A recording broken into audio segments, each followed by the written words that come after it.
Hello friends, आज के इस वीडियो में मैं जॉन ऑसबॉर्न का लिखा हुआ एक बहुत ही खूबसूरत play look back in anger, ये एक इंग्लिश ऑथर थे। फ्रेंड्स, मैं आपको बता दूँ ये प्ले इनके खुद के रिलेशनशिप पर बेस्ड है। इनकी फर्स्ट वाइफ के साथ इनका जो रिलेशनशिप था, इन्होंने उसी से इंस्पिरेशन लेकर ये प्ले लिखा और ये प्ले इनका मोस्ट फेमस वर्क रहा। इन्होंने अपने लाइफ में 5 टाइम शादियाँ की थी। अब फ्रेंड्स, ये प्ले स्टार्ट करने से पहले इसके कुछ इम्पॉर्टेंट बात मैं आपको बता दूँ।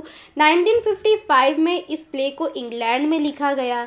1957 में ये पब्लिश हुआ और ये एक रियलिस्ट प्ले है। ये इस प्ले के कुछ की फैक्ट्स है। अब प्लॉट पर नज़र डालते हैं कि इस प्ले की कहानी क्या है। फ्रेंड्स, इस कहानी की स्टार्टिंग होती है एक हस्बैंड वाइफ से। इसमें जो हस्बैंड है उसका नेम है जिमी और जो वाइफ है उसका नेम है एलिसन। इंग्लैंड में ये टाइम है 1950s का।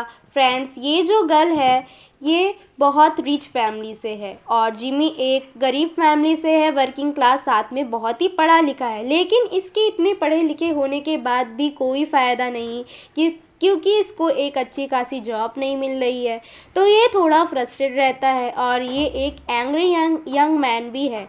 और फिर भी ये हस्बैंड वाइफ में इतना क्लास कॉन्फ्लिक्ट होने के बाद भी इन दोनों ने शादियाँ की, अमीर गरीब देखे बिना। और ये दोनों हस्बैंड वाइफ जिमी के एक दोस्त क्लिफ लुइस के साथ शादी के बाद रहते थे।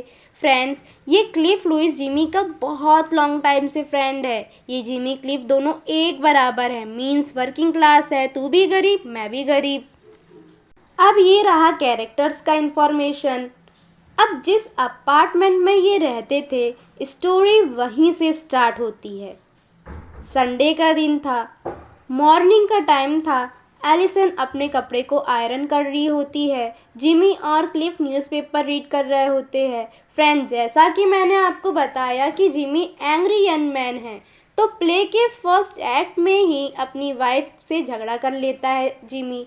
मतलब इसके अपर क्लास होने पर इसका गुस्सा निकालता है। ये सोचता है कि इसकी वाइफ एक बड़े बाप की बेटी है, तो इसको क्या पता कि हार्ड वर्क क्या होता है। प्ले के स्टार्टिंग में जिमी अपनी वाइफ और उसके फैमिली की इंसल्ट करता है और एलिसन से कहता है सारी औरतें एक जैसी होती है, वो मर्दों को बर्बाद करने के लिए होती है। फिर ये क्लिफ जिमी को समझाने लगा। जब दोनों हस्बैंड वाइफ में झगड़ा होता है तो क्लिफ जिमी को समझाता है, हंसी मजाक करने में समझाता है और हंसी मजाक करते करते एलिसन के उस प्रेस बोर्ड पर जिमी गिर जाता है, जिससे एलिसन का हाथ जल जाता है। जिमी ने उसे सॉरी बोला, बट एलिसन जिमी पर चिल्लाने लगी और वहाँ से चली गई। अब यहाँ पर एलिसन का हाथ प्रेस से जलता है, तो क्लिफ एलिसन को हेल्प करता है उसको ट्रीट करने में, मतलब उसको हाथ में पट्टी लगाता है। और एलिसन यहाँ पर क्लिफ को कुछ सच बताती है। कैसा सच? कि ये जो एलिसन है ये प्रेग्नेंट है, मतलब जिमी अब डैड बनने वाला है। और अभी तक एलिसन ने जिमी को ये बात नहीं बताया, तो ये क्लिफ को क्यों बता रही है? क्योंकि फ्रेंड्स, एलिसन को डर है कि जब जिमी को ये बात पता चलेगी तो वो इस पर और ज़्यादा गुस्सा करेगा। फिर क्लिफ एलिसन को दिलासा देता है कि जिमी ऐसा कुछ नहीं करेगा क्योंकि वो तुमसे प्यार करता है। और इतना बोल करके क्लिफ एलिसन को किस करने लगता है। और जब क्लिफ एलिसन को किस करता है तो वहाँ पर उसी टाइम जिमी आ जाता है। जिमी सब देख लेता है उन दोनों को, लेकिन कुछ नहीं बोलता। क्यों नहीं बोलता? क्योंकि फ्रेंड्स, ये तीनों लोग नॉन ट्रेडिशनल सेटअप में रह रहे हैं। इन लोग में इतनी छोटी सी बात को इतना बढ़ाते नहीं।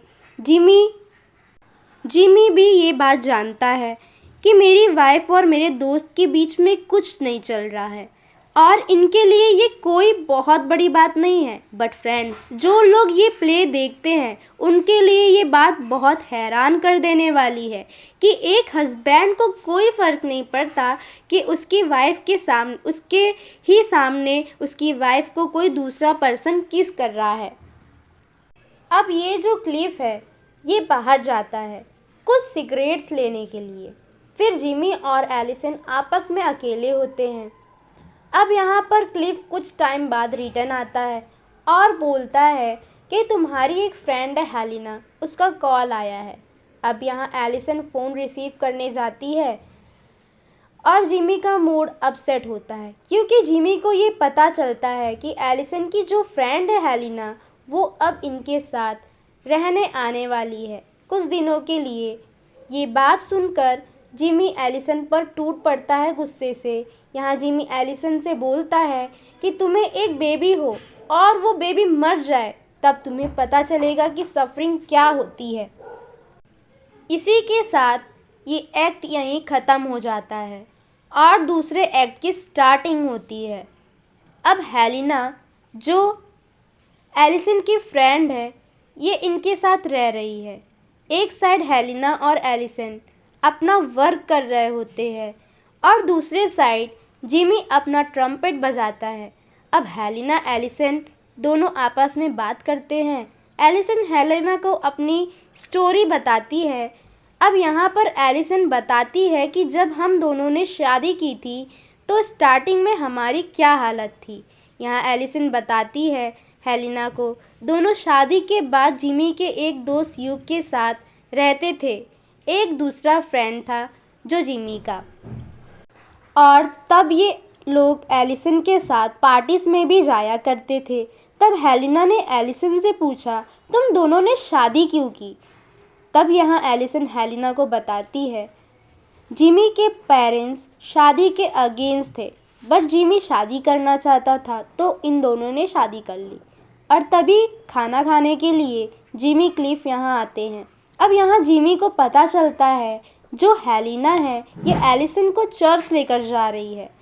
तब जिमी को लगता है कि ये हेलेना इसकी वाइफ एलिसन को इससे दूर लेकर जा रही है तो ये एलिसन की फिर से इंसल्ट करने लगता है। हेलेना जिमी को शांत करती है बट जिमी शांत नहीं होता और जिमी उल्टा हेलेना को ही समझाने लगता है।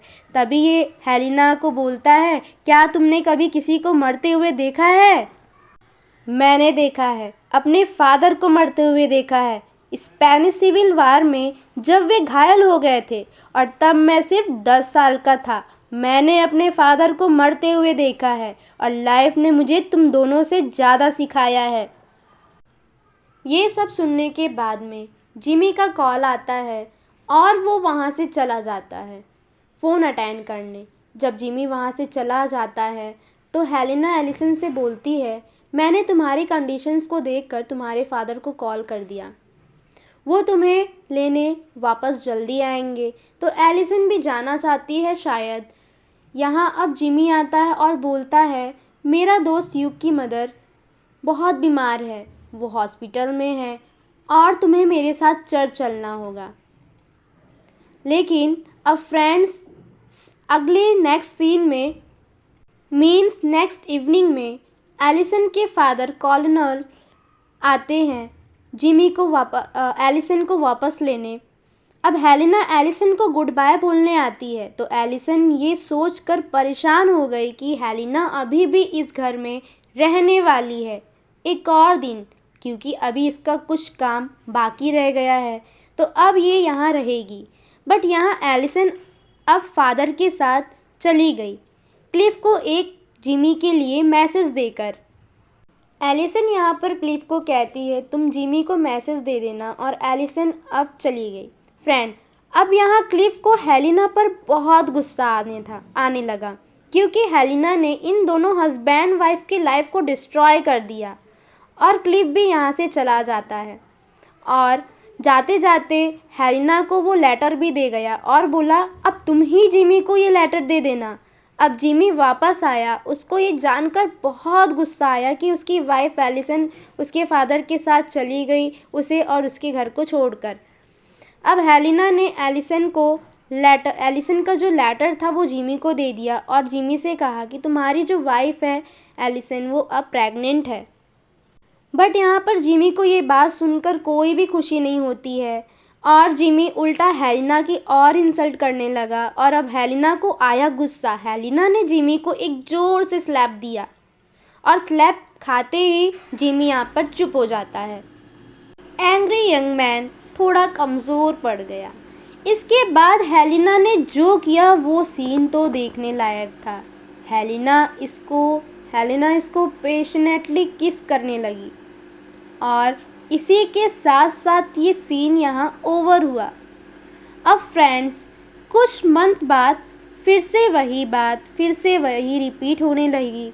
एक तरफ हेलिना अपने कपड़ों को आयरन करती है और क्लिफ और जिमी आपस में बात करते हैं, न्यूज़पेपर रीड करते हैं और हंसी मजाक करते हैं, जोक्स वगैरह।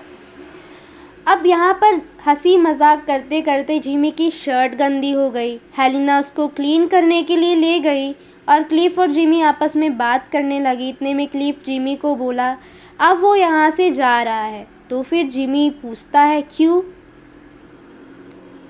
क्योंकि जिमी को क्लिफ के साथ रहना बहुत पसंद था। तो जिमी को ये अच्छा नहीं लगता कि क्लिफ अब यहाँ से छोड़कर जा रहा है। अब क्लिफ यहाँ से चला जाता है तो हेलिना यहाँ पर शर्ट लेकर वापस आती है और जिमी को शर्ट देते हुए बोलती है कि मैं तुमसे बहुत प्यार करती हूँ। फिर जिमी इसको बोलता है कि तुम मुझे कभी छोड़कर मत जाना। अब तभी डोर पर एलिसन आती है, उसकी वाइफ, जो बहुत ही परेशान और बहुत ही अपसेट होती है। इसी के साथ ये सीन यहाँ पर ओवर होता है। अगले सीन की स्टार्टिंग होती है कुछ मिनट के बाद। जिमी अपना ट्रम्पेट बजा रहा है और हेलिना एलिसन आपस में बात कर रही थी और यहाँ एलिसन ने अब हेलिना से कहा तुमने जो कुछ भी किया मैं उसके लिए तुमसे नाराज़ नहीं हूँ। मैं यहाँ पर तुम दोनों को अलग नहीं करने आई हूँ। मैं जिमी से तुम्हें यहाँ पर अलग करने नहीं आई हूँ। लेकिन फ्रेंड्स, यहाँ पर हेलिना को रियलाइज़ होता है और हेलिना एलिसन से सॉरी बोलती है कि तुम मुझे माफ़ कर दो। अब यहाँ हेलिना को रियलाइज़ हुआ कि ये गलत कर रही थी। ये जिमी को वहाँ पर बुलाती है और जिमी से बोलती है कि मैं यहाँ से जा रही हूँ और बहुत शेम फील करती है खुद में हेलिना, क्योंकि ये इन दोनों हस्बैंड वाइफ के बीच में आ जाती है। तो जिमी यहाँ बोलता है हेलिना से कि तुम जैसी लड़की मेरे साथ टिक भी नहीं सकती थी। इतना सुनकर हेलिना वहाँ से चली जाती है।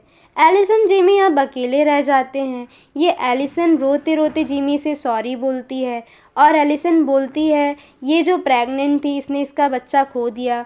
और इसके साथ एलिसन रोते रोते पैरों पर गिर जाती है। एलिसन गिर जाती है रोते रोते।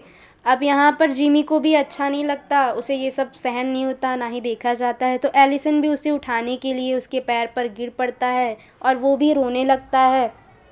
और इस प्ले की एंडिंग कुछ इस तरह से होती है फ्रेंड्स। लास्ट में ये दोनों हस्बैंड वाइफ मिल जाते हैं और जिमी एलिसन जो रहती है वो जिमी को लास्ट में हग कर लेती है। इसी के साथ ये प्ले की एंडिंग हो जाती है।